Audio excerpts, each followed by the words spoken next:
Okay, so welcome to the webinar. Uh, what we are going to do for this session is go through what happened in August.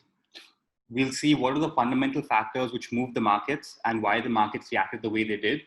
And then for the past 2 days, the last two trading sessions, Thursday and Friday, we'll go over them candle by candle, and I'll share what trades I took along with the reasoning for why I did them. Right? So let's just start off with the Nifty 4-hour chart. Now, when it comes to time frames, the two time frames I use most are the 4-hour chart and the 5 minutes chart.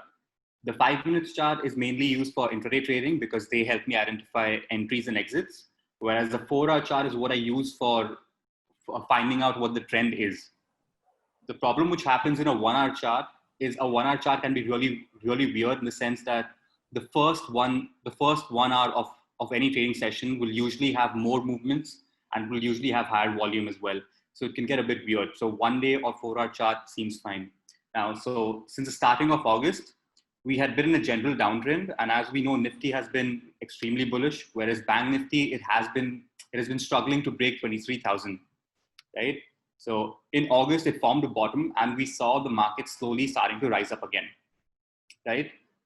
And let's move on to now. Most of my trades are taken on Bank Nifty. So what I do is I basically intraday sell options. I don't buy them. I sell them mainly because theta works in my favor, and all the Greeks basically work in the option seller's favor, right? So even if the price stays at the same level, you can still make some money. I don't generally prefer holding positions overnight or over the weekend. One, mainly because it's stressful and it's harder to predict for me. It doesn't really work for me, right? The other thing which happens is I just keep checking SGX every half an hour, and that's just a pain. Okay, so Nifty, this is the day. So let's just go to the 7th, 6th.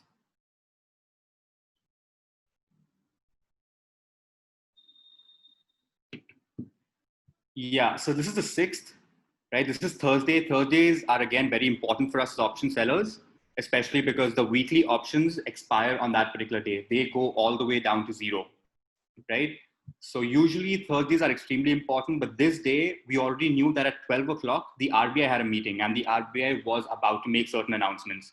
What happens with all these fundamental movements in the market is the market will move. However, you have to predict what the market will do, or you should know. Otherwise, you can get stopped out. So what I did is I wasn't sure about what the RBI meeting would have, what the decisions would be. So I stopped trading at around 11:30, 11:40. Basically, why? Because even before the announcement begins, people do start trading. Either retailers or institutions are YOLOing some cash, or somebody has insider information, which is far more likely. So as we can see, at around this time is when I exited all positions, right? So even if I had taken a trade here, whether it was long or short, because of these two candles, all my stop losses would have been hit. The stop losses I usually have for Nifty around 18 to 20 points. For Bank Nifty, it's slightly more at around 25 to 30 points because Bank Nifty is just more volatile. But again, so this is really messed up in the sense that you can't really take a trade. If you have a stop loss on either side, it will just get triggered, right? So this is what caused the market to go up and then fall down. Again, I was monitoring the markets, but there's no easy trade to take here. So there's an uptrend, and usually what happens after an uptrend is you continue with the trend. You don't go against the trend. We don't really try to identify reversals or anything unless we have a very clear reason for doing so. Over here, there's no real clue that there is a drop coming in at this point of time. So volumes are slightly higher. So these three red candles do have higher volume. Now, after a big move, whenever you have a retracement, if the retracement has low volume, that's a good sign. It's a good sign in the sense that you can expect the trend to continue. Volumes usually spike up either when people are opening fresh positions or somebody is closing their old ones. So if over here volume spikes up, that's either because the move has already happened, right? So there could be somebody who's exiting their positions. So higher volume after a move is usually a bad sign for the trend to continue. But again, this is just in hindsight, it looks easy, but on the day I couldn't take any trade over here. The next day, again, the similar story. It was Friday, the last day of the week, and again at around 12 o'clock, you had the AGM Supreme Court meeting happening. Again, let's move to Bank Nifty here because Bank Nifty will be slightly more affected. Yeah, so Bank Nifty would be slightly more affected by the AGM meet because if it depends, if it goes in the telecom's favor, then they can just pay off their money over a span of 20 years, maybe even more, depending on what the decision is. So that could be a very bad sign for banks because it take them a long time to recover their money. So Bank Nifty, even at the open on Friday, it was very volatile. And at 12, you had the meeting coming out. Obviously, it got delayed, but we didn't know at that time, right? So on Friday, I decided not to trade. Again, over here, I stopped trading at around 11:30 because I couldn't just understand what's going on. This is important. When you don't know what's going to happen in the market, there's no point of just sticking to it. Don't trade. There's no point of losing money for no reason. If you have a sure shot trade, then increase the lot size and take positions. So you had this entire spike up and spike down here, mainly because somebody was expecting a decision in in Bank Nifty's favor that the telecom companies might have to pay up all the money, but then that didn't happen and the market fell. Again, this is extremely hard to trade. Now moving on ahead, switching to Nifty again. Ignore all these lines, by the way. These aren't exactly support and resistance lines. They are in a sense, but I use them mainly to help me trade. So the way I use them is uh, suppose I've taken a long position here. I will usually hold on. This is a random example, by the way. I will usually hold on until the price touches the next point. I don't exit before that. So that helps me at least hold on to my winners. Otherwise, usually what happens is if I enter a trade here and I see this couple of red candles, you might just get scared, right? Or this red candle here that, okay, the move isn't working. But when I have these lines drawn, they just help me hold on to the trade and let the profits accumulate and not get scared. So that's one of the main reasons it's not that important. Uh, yeah, so after the entire AGM thing got delayed, it got moved to Monday, the new week. You had a gap up opening with the first 5-minute candle being bullish, and this was a pretty normal ranging trending day. No sudden movements, nothing much happening. Here you could have taken a long position. This could have been a decent trade. Now, gaps are something I've spoken about in previous webinars. What happens in gaps is gaps like these. So after a gap up or a gap down, it doesn't really matter. Gaps are important in the sense that they get filled quickly and they act as important zones of support and resistance, mainly because nobody in the past has orders around this area, right?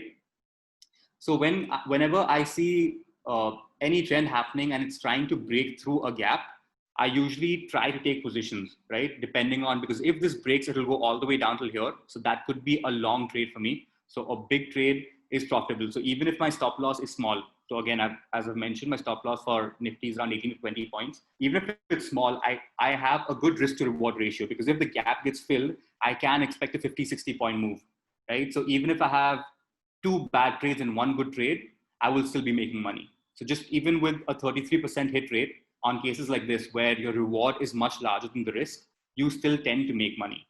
So now over here, you can see the market tried to break through the first candle, the day's low. It couldn't really, it moved up. And somewhere around this time is when you could have entered a long position, right? And, ridden it out to whatever happened. It was a pretty clear-cut trade that the sellers had tried to push the market down. They had tried previously as well. They tried it again. This is all they could do. But each time they tried to push the market down, as you can see here, buyers always came in. Yeah, this day is again where something different happened, right? This is the 11th. Let's look at this chart. Where's the 11th? Yeah, so by the 11th, as we can see, Nifty is already at its highs, right? By highs, I mean, even if you look at the recent past, ever since the recession started it back in Feb, this has been Nifty's highest point. And if you notice, the market can't really stay in these ranges for too long, okay? Because, so we'll just get to that later, but what's important to note right now is Nifty is at its highs, right? Now coming back, the next day you had a gap down opening. The reason for this gap down opening was that the Dow on the 11th had closed with multiple red candles. So the Dow had fallen quite significantly, and that had been a significant movement after quite a while, right? One second. Yeah, so this entire drop was because of the Dow. It wasn't, the reason why the Dow dropped was because the second stimulus package between the Republicans and the Conservatives wasn't being passed, right? They were still haggling over what's going to happen. And Nancy Pelosi had come out with a statement saying that we are still miles away from reaching any agreement. And Trump was threatening like executive orders. So the markets fell, the Dow fell, Nifty, especially when Nifty doesn't have major fundamental factors of its own, it does tend to follow the Dow, which is why you hear memes on Wall Street, on Indian Street Bets saying all the time, right? That Nifty eventually is just a ETF of the Dow. So when we don't have any major news happening, we do tend to follow the Dow. Why? Mainly because it's the biggest market in the world. They have a value of over 25 trillion, so they affect the entire world. But after this drop, and you can start seeing the market trying to push upwards. This is a good sign. So the markets fell down. We are already in a bull market. This is pretty clear. We tried going down, the sellers tried their best, and then now we're clearly moving upwards. We're somewhere around this time. We're somewhere around here, right? So the gap down wasn't really caused by something significant which happened to us. It was just the markets reacting to the Dow. And once we see the market trying to move upwards in a bull market, in a significant uptrend, you could enter long positions here, expecting that, okay, after the first 5-minute candle was broken, after this candle, right, this is when I started expecting that the market would probably fill the entire gap up, right? Or at least there wouldn't be as much resistance around here as there usually is. So we could have a big up move. And the markets ranged around for a bit, but eventually they did move upwards, right?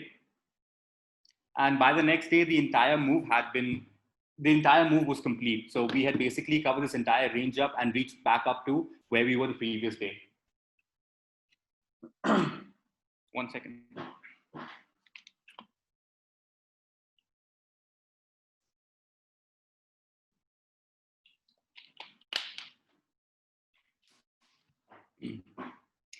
Yeah, so now coming to Thursday. For Thursday, we'll go over Thursday candle by candle, but we'll do it on Bank Nifty because that's where I usually take most of my trades. So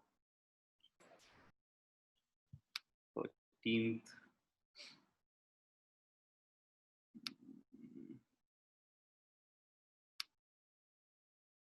Yeah. So we'll start off from the first 5-minute candle. Now we have a green candle here after a small gap up. And then we also compare what's happening in both the indexes, right? So we have Nifty and Bank Nifty. And before I take a trade, I usually try to see if there is any correlation or divergence. So if Nifty is rising and Bank Nifty is declining, Nifty won't be able to rise as much.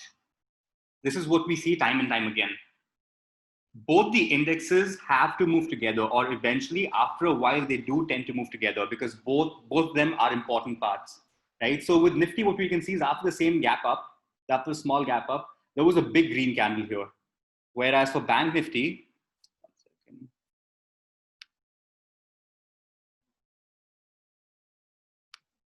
whereas for Bank Nifty, that wasn't the case. The markets try to move down. Again, there's the gap here. As I've mentioned before, there could be resistance here. You could be looking at buys here, but not really. So the markets fell down again and they managed to break through the first 5-minute candle, right? If we compare that to what was happening on Nifty, Nifty was still strong. Nifty was still somewhat strong, whereas Bank Nifty was around its lower range. So when this move happened, when the market dropped here, right, and the markets couldn't really fall any further, Nifty was back up to its 5-minute candle. It couldn't break what it done there. So I was expecting something similar here. And the other thing which was happening at this point of time is another fundamental news. Modi ji was coming on. Modi ji was coming on TV and talking about something about taxes and stuff. Now, what happens with Modi is if we look back at the past, he doesn't usually put out bad news. Everything Modi says is almost always positive. Anything negative, and he gives it off to his ministers, his home minister or whoever. Somebody else usually breaks bad news, right? This is the case most of the time. So when Modi came in, and I could see that there is a decent entry point here, somewhere around this time, because Nifty doesn't look weak at this point at all, because it's currently moving upwards. I decided to enter a long position here. One, Modi ji. Second, I have my gap here acting as a important support resistance level, right? And we can see the markets eventually managed to move up. Now the markets did move up. At this point, I was pretty happy that I've already made some money over here because I'd entered at somewhere around this line, right? So I was also looking at Nifty and it was somewhere around here where it entered. But after the spike, the market went all the way up and immediately sellers came in. Immediately sellers pushed it down. So that's not really a very strong sign that the market is able to go forward. Another thing to keep in mind on Thursday is look at the bigger picture. This is what's happened on Thursday. This is still Wednesday. This is still the 12th, right? So Thursday is obviously the next day. Now, since when the market is at its all-time high, what you can always notice is it can't really stay on that range for a long time. The market either has to push upwards or the market will fall down, as we'll see later on. Why the reason behind this is when the market is at a certain level like this, either people keep buying because it's an uptrend and it's a bull market, or somebody will close their positions. Because by closing their positions, I mean profit booking. So if somebody are taking a long position here, by somebody, I mean institutional investors. Retail investors don't really move the market. They don't really move the market at all. So all these big moves are caused by institutions. So once the market's here and it's somewhat stuck, either it has to continue upwards or you will see somebody closing the positions. So you can see this time and time again in the past as well. Each time the market goes up and stays in a range, it has to fall down or move upwards. It's hard to stay, right? So either the trend, this is a new high, right? This point, either the market will keep moving upwards or it falls down. It's hard to stay at that same level. So again, back to Modi ji, and Modi ji was giving a speech. The market couldn't really go upwards, and what I realized is he wasn't saying anything. There was nothing important. There was nothing fundamental. So either the market has to go up or it has to go down, and Modi isn't saying anything. Now, this is the same thing which happened with Reliance's AGM meet, if you guys remember. So Mukesh Ambani had an entire meeting with Reliance, obviously being a very vital part of our entire system. And Reliance, during the meeting, it crashed significantly. The reason for the crash was because nothing new was said. The markets move based on fundamental news. By news, I don't just mean good news or bad news. I mainly mean better or worse news, right? So Reliance, during the AGM meet, it couldn't really announce anything new and the markets fell down. Same thing with Modi. We are at an important level where the market can't really stay. And Modi ji isn't saying anything of importance. The other thing to keep in mind is, since this is again an expiry, what my plan was, if the market breaks upwards, I would just take this 22,400 option and I would just sell it off. Because if the market moves up, I'm expecting it to go all the way up and not come back down here again. So I would just sell that option and wait for it to become zero or whatever it closes. That was my plan. If the market moves down, I'll just sell off 22,400 again, because I don't expect that price to be reached again. Simple. And as soon as Modi ji's speech got done, you start seeing these big red candles. So this was another great trade. So the market went up. I exited my position somewhere here when Modi ji wasn't really saying anything, and I changed it to a short position. I was expecting the markets to go upwards, didn't happen. So now the markets basically have to fall down. They don't really have an option. The markets fall down here, and then you start seeing slight retracements. Again, by this time, around this candle, when the market was around here at 11:35, I'd already sold off to 2400, right? I was ready. I'd already sold it off, and I was already basically done for the day. I didn't expect the markets to go all the way upwards again. I already had one good trade, and the second good trade could be decent as well. Now, again, comparing this to the past Thursday and Friday that we spoke about, since I didn't really know what the market would do, I didn't trade. Since I didn't know how the fundamental news would affect the market, I didn't trade. Now that I'm confident, I increased my lot size and I was confident about the direction of the market, right? So even if you have like 4 bad days and 2 good days, as long as you're sure about what you're doing, you can still be in profits, because that's what happened. On Thursday, I didn't make money. On Friday, I didn't trade. On Monday, again, because the AGM meet and fundamental news and me not knowing what to do with it, I didn't trade again that day. So there were 3 consecutive days of no losses, of losses, basically. And now once the market fell down, again, I'm expecting the same thing. The markets will just keep falling and it won't really be able to go upwards. It did kind of go upwards, but again, sellers pushed it down. So that was the end of the day. There were 2 good trades. Again, entered it somewhere around here. I've explained the reason why, mainly because of Modi ji, right, that I went long. But once the market couldn't really go upwards, I closed my position and went short immediately, because Modi ji wasn't saying anything positive. If he had said something, which I think he's got another announcement tomorrow or day after related to the markets. Now, again, we are expecting good things from him. But let's see. So far, the government hasn't been able to handle the economy really well, so I don't really have high hopes. Yeah, so that's it. Two trades done for the day. The market didn't really go upwards. The option ended at zero and was decent. And now we can just go over yesterday. Yesterday, the markets. Let's just correlate that with what this is doing. Yeah, the other thing to keep in mind about Nifty is far more bullish than Bank Nifty. So if you are taking a bullish position, it's better to trade in Nifty, depending on if you get the exact same entry. Everything else being the same, if you are bullish and everything's the same, take a bullish trade in Nifty. If you're bearish, it's better to take it on Bank Nifty. Uh, just something I follow. Now the next day, again, the markets had moved upwards on Friday, and there was a slight. Again, you can see a slight variance here because Nifty is going up and Bank Nifty isn't really doing much, isn't really doing the same thing. Yeah, so this was slightly confusing. We didn't really know exactly what was going on. Again, if there is divergence of some sort, it has to correct. Both the indices usually have to end up moving together for there to be clear trades. The markets fell down, kept falling, and it reached this level. This level was the lowest point of the previous day as well. So I knew that it would act as a support, right? And even looking at Nifty had reached somewhere down here. It tried to fulfill the gap, but then immediately it came all the way up. So this candle couldn't really push it all the way down. It couldn't make a new lower low. This is the low, the new low, but it's a higher low as compared to what the market has done previously, right? So the sellers aren't as strong here as they were here, right? You can judge that based on the size of the candles as well as its strength. So Nifty doesn't look bearish at all at this point of time. And since we're at an important level, I was already planning on going long here, right?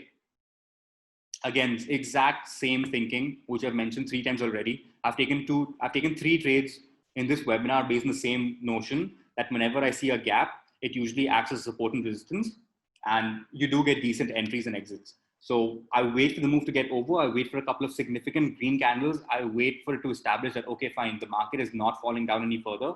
And that's when I usually enter the trade. My stop loss is below so if I'm entering it here, right, I'll probably enter somewhere around here and my stop loss will be below this line. My stop loss is placed in such a way.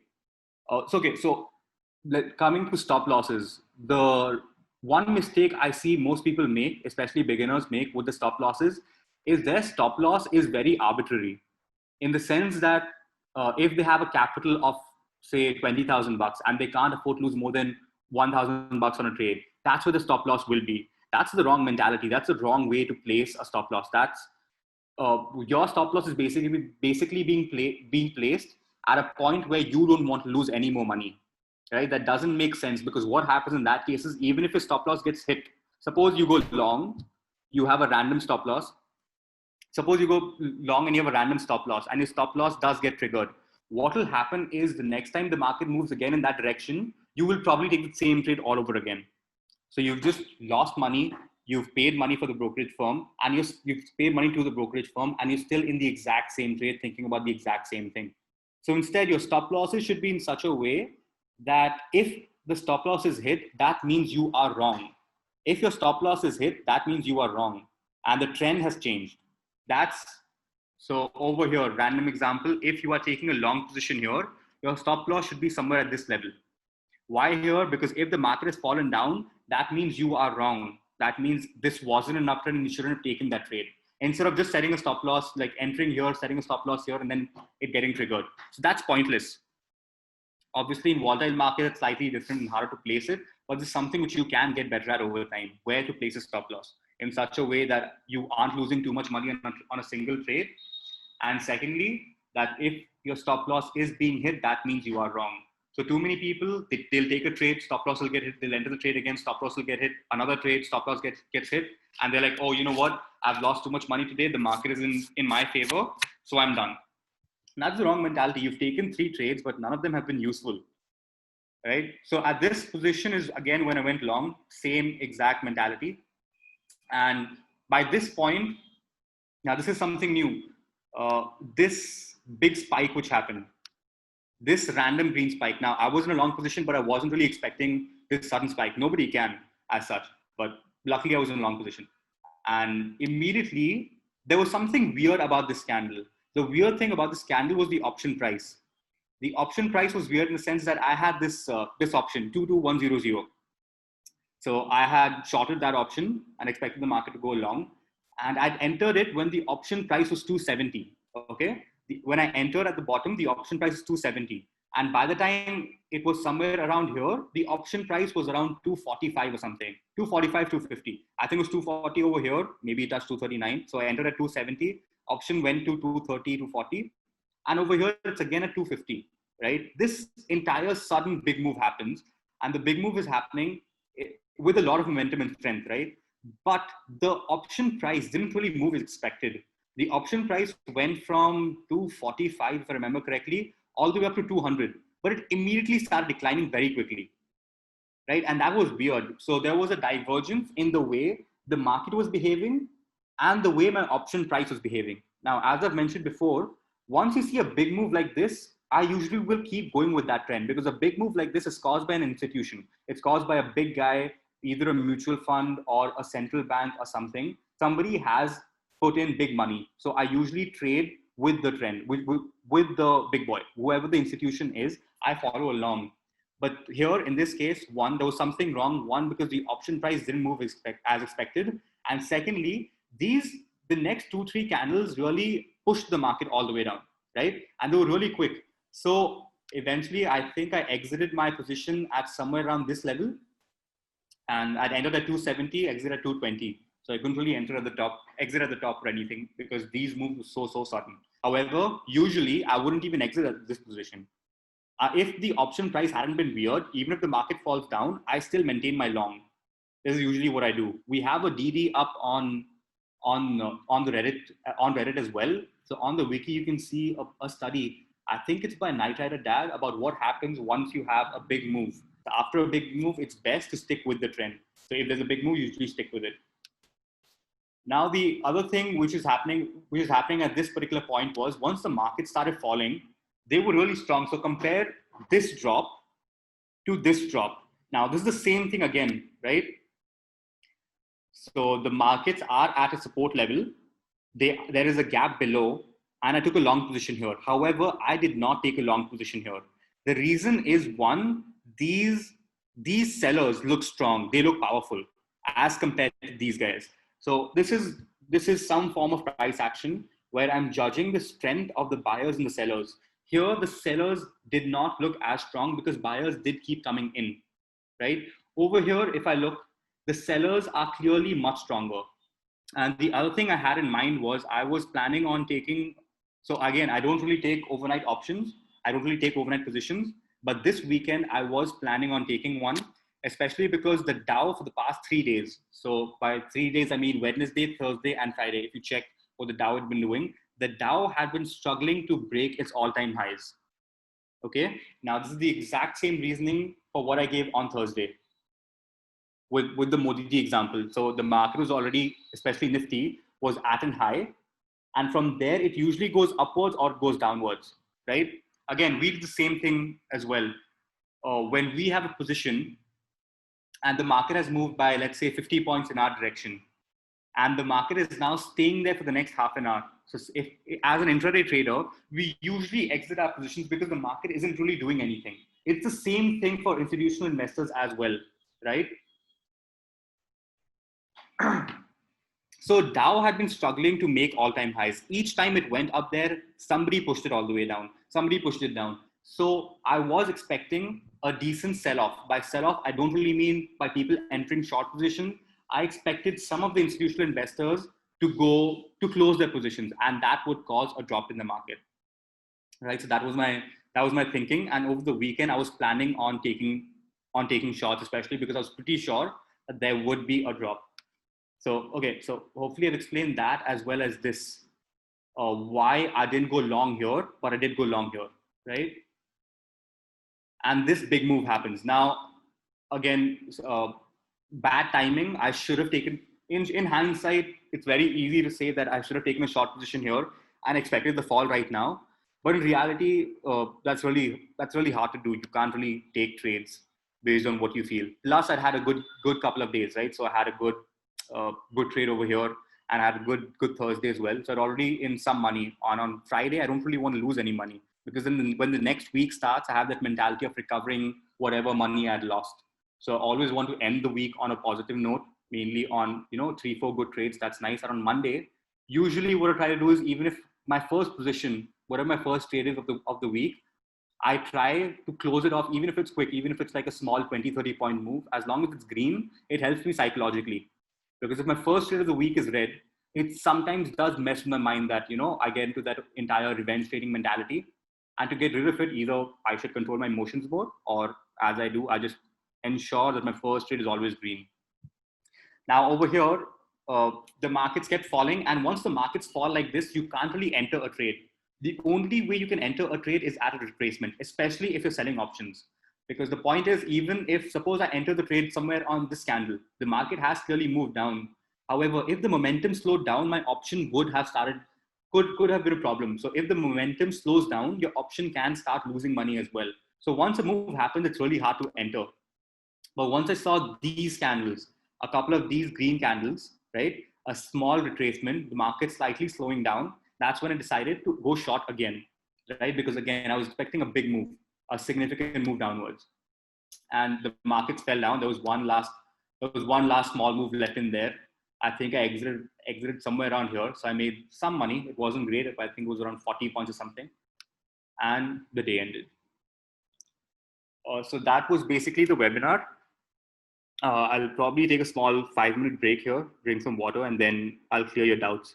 So what I've tried to do here is explain the reason why I didn't take trades on Thursday and Friday, the previous Thursday and Friday, because I wasn't sure about the market direction. But this Thursday and this Friday, once I knew what was happening and I was confident, I took up bigger positions, added more lots, and ended up with overall with a good 10 days. Despite losing money on Thursday, despite not trading on Friday, and despite losing money on Monday, I still ended up with profits. Right? Because on all those 3 days when I had losses, my losses were minimal. I was trading with a smaller lot size, especially because I knew I wasn't too confident about what the market is doing. Sure, let's just take a break and then I'll get back in about 5 minutes. For example, if there is a big, by big I mean like a major green spike in the Dow, that will affect us as well. And obviously, as we know, USD, INR, and Nifty have the inverse relationship. So if I see a major green candle on USD, INR, then I somewhat expect the markets, I expect Nifty to fall down. I don't take trades based on them, but for example, suppose I'm in a long position and I see that USD INR has a big green candle.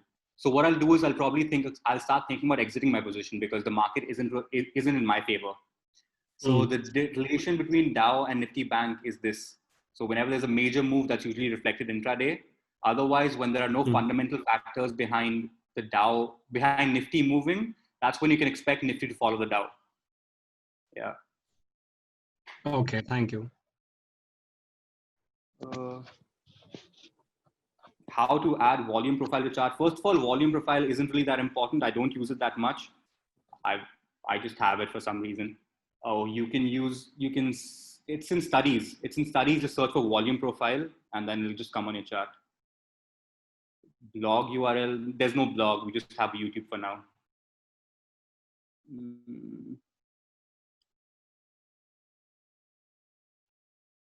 What are these horizontal candles? The horizontal candles, the pink indicators, volume profile, again, not that important. Why so many lines on the chart? Yeah, I understand. Okay, that's Betala.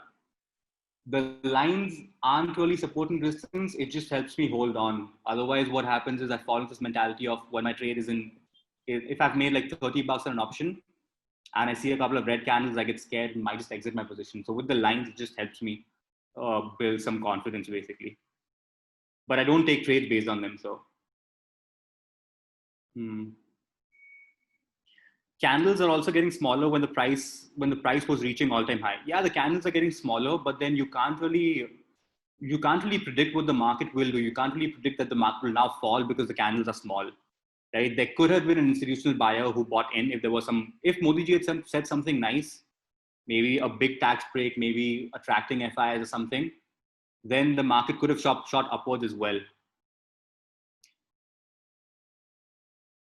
Modi came for demonetization. Yes, again, this is all probability, right? Most of the time, Modi ji just comes for positive news, especially after demo. Everything he has come for has just been good. Mhm. Yeah, okay, I've gone through the chat. Any other doubts?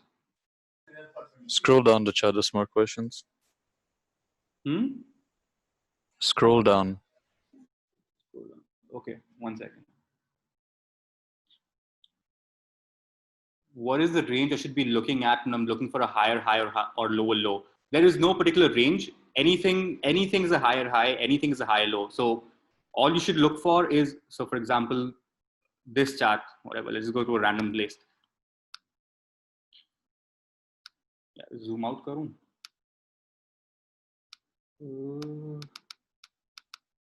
Yeah, so over here, the market tried going higher. This is a higher high.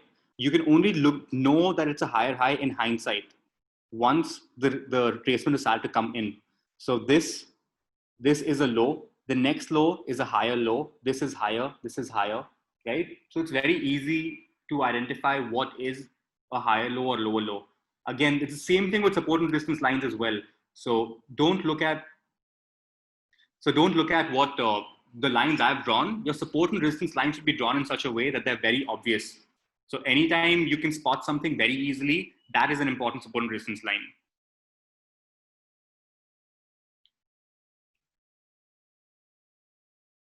I would rather short Bank Nifty than Nifty. The rationale behind the same. Also, if there's any regime change. I have no idea what regime change means. Again, if I think that Bank Nifty looks weaker, that's when I'll opt to short Bank Nifty. So for example, I think I gave this example already. Which day was it? I think it was Thursday. Yeah. So over here on this particular day, on Thursday, when I expected either a big move up or a big move down. So if I compare Bank Nifty had already reached its lows. Compare that with Nifty, where Nifty was slightly stronger here, right? So when I had to short something, I shorted Bank Nifty. I usually trade in Bank Nifty, but then if it was a bullish move, I could have decided to go for Nifty. So can you hear me? Yeah. So by regime change, I mean right now you said you would rather short Bank Nifty, right? So when does that thinking change? So what makes you change that thinking? So for example, if Bank Nifty is currently pretty undervalued as compared to Nifty, the rise in Nifty has been a lot more than what Bank Nifty has had. So if Bank Nifty starts approaching Nifty levels, so if you see a big spike up, then I would probably long Bank Nifty then. Right. So if I see that, okay, fine, Bank Nifty is now trying to catch up with Nifty and it's going to go at the same level where it has been. So for example, what I'm trying to say is Nifty, for example, it has gone up by 40% since hitting its lows. Bank Nifty, it could be 35%. Bank Nifty gains momentum and it goes upwards. That's when I'll try to go long on Bank Nifty instead. So if Nifty is already at say 12,000, I don't expect Nifty to go up much higher because that was roughly the level where it was at previously. Then I would probably be bearish on Nifty then and long on Bank Nifty. Okay. Yeah. Why do you place the lines now, get scared and hold on? Again, it's just a mentality problem, right? If your judgment is strong enough, then you don't really need them. It's just something which helps me trade. So whatever helps me trade, I use it. Sorry, I also meant like, how do you place them? I also like want to do that. How do I place them? I place them based on a 4-hour chart. Yeah. Like, where do you place them and how do you place them? I place them where there is a reversal. So that's let me give you an example. So if I zoom all the way out, now this is somewhere where I'll probably place a line, mainly because prices try to go upwards.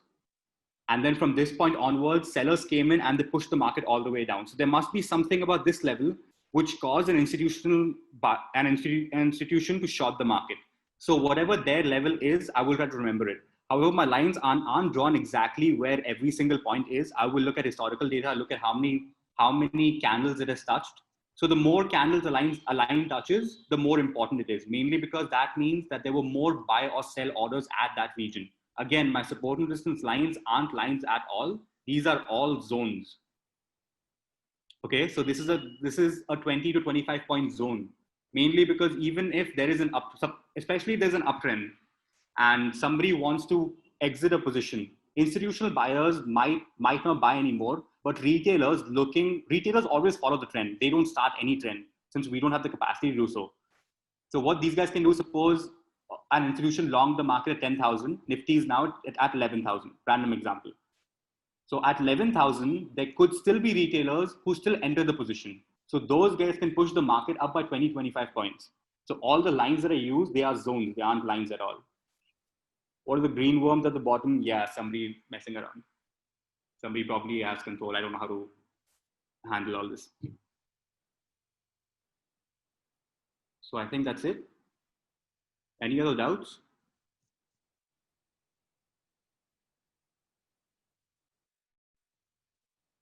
How do you hedge your long-term portfolio in short-term like March crash? I didn't do anything. I didn't hedge my portfolio. I know smart traders, smart investors who exited everything in Feb because they expected a bear market. I didn't. But luckily, my portfolio is a long-term portfolio. I don't really have stocks in my portfolio for 1 or 2 years or 3 years or 4 years. I'm holding them for the long term. So I don't really find it necessary at this stage, at least, to hedge my portfolio as such. Maybe I'll do so in the future, but for now, I didn't. I should have, but I didn't.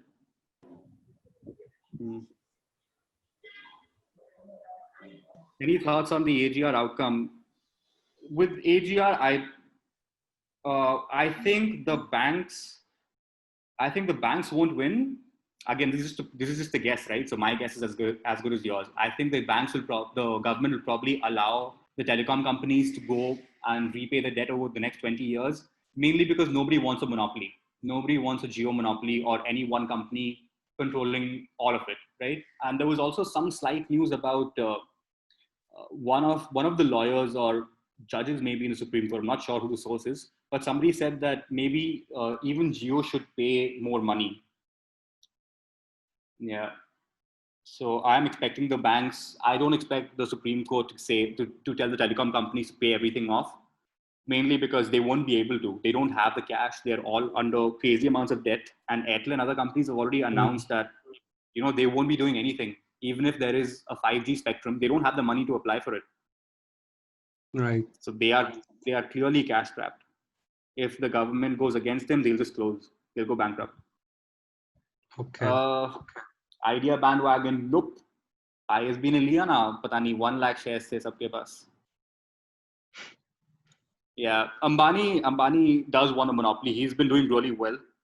I expect this to continue. I don't expect his price to fall below 19 or 1800 anytime soon, even over a slightly longer term time frame. Mainly because if everything works out, his upside is crazy. He's trying to become Amazon basically, especially with Reliance Retail. And what Reliance Retail can do is much bigger than what Amazon can do, especially with its connection with Kiranas and everything. Mainly because India is still a rural country and you still have villages and towns here where you have one supermarket or one grocery store, which gives us, and that guy is probably a crorepati or something. One small Kirana store in a small village just because he's the only one. And Amazon can't really access all these guys. Reliance can. So if retail does well, and they just bought Future as well, right? So they now have Easy Day, Easy Mart, Future Fashion, and all these brands. So they now have a pretty decent network of branches all over the place, especially in second and third tier towns. So everything looks bullish to me with regards to Reliance. The other thing with regards to Reliance is you can't do anything about it. Even if it's a bubble, right? Even if you think the stock price is way too high, you can't short it. There's nothing you can do except go long. Whenever you see a dip, just go long, because there are so many people who just want to buy the stock. And once customer sentiment regarding a stock is so optimistic, until the trend completely changes, you can't do anything. Even if you value the company Reliance at say 1500 at max, you can't short it. It could go all the way up. Future Group Reliance deal, yeah, it'll probably go through because Future Group isn't doing really well. They tried to do something with Amazon. They tried having some sort of a deal with Amazon, but even that isn't really helping them out that much. Geo Mall in every village could be possible. Yeah. Chalo. Any other doubt?